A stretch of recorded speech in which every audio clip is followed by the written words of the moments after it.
उत्तिष्ठित जागृत प्राप्य वरान निबोधत।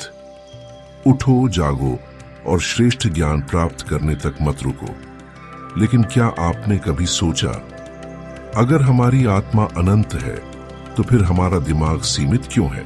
कहते हैं इंसान का दिमाग सिर्फ एक बर्तन है, लेकिन आत्मा वो तो समंदर है, और इन दोनों के बीच एक अदृश्य पुल है, एक कनेक्शन जिसे समझना सिर्फ साइंस का नहीं बल्कि अनुभव का भी विषय है।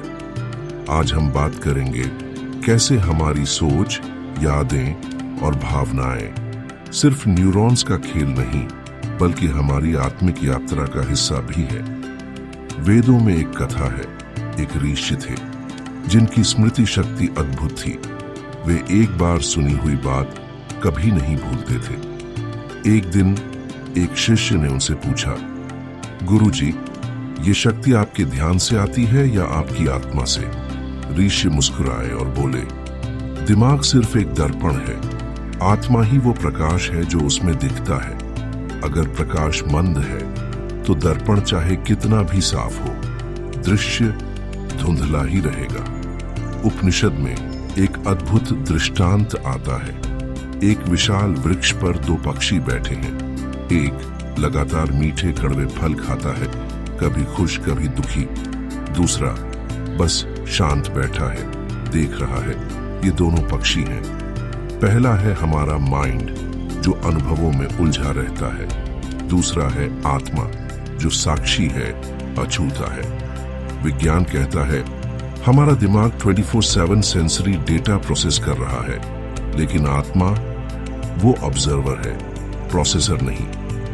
मॉडर्न न्यूरोसाइंस हमें बताता है कि हमारा ब्रेन न्यूरोप्लास्टिक है, यानी हमारी सोच, आदतें और अनुभव उसके स्ट्रक्चर को बदल सकते हैं। जब हम माइंडफुलनेस या मेडिटेशन करते हैं तो ब्रेन में डिफॉल्ट मोड नेटवर्क की एक्टिविटी बदल जाती है।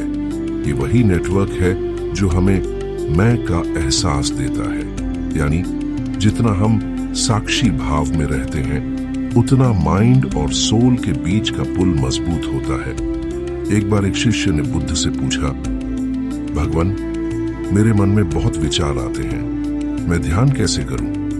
बुद्ध ने कहा, नदी किनारे जाओ और बहते पानी को देखो। शिष्य ने देखा, पानी बह रहा है लेकिन किनारा स्थिर है। बुद्ध मुस्कुराए, तुम किनारा हो, विचार पानी है। विज्ञान भी यही कहता है।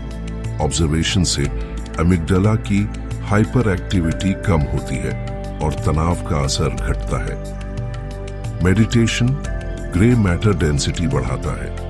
कीर्तन ब्रेन में डोपामीन रिलीज करता है। सेवा प्री फ्रंटल कॉर्टेक्स की कनेक्टिविटी बढ़ाता है, जिससे निर्णय शक्ति मजबूत होती है।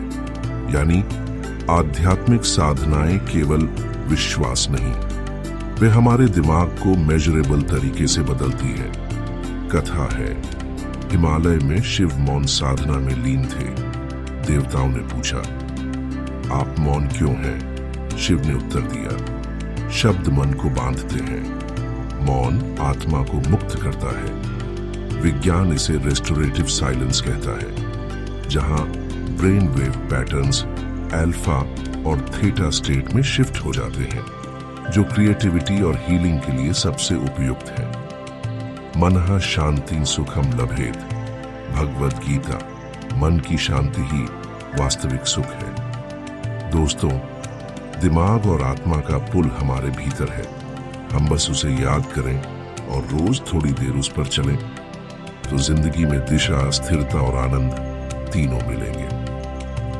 माइंड शॉट्स, जहां सोच गहराई से आती है और एक हल्कापन छोड़ जाती है। मिलते हैं माइंड एंड सोल सीरीज के अगले एपिसोड में दिमाग और आत्मा से जुड़ी एक नई कहानी के साथ।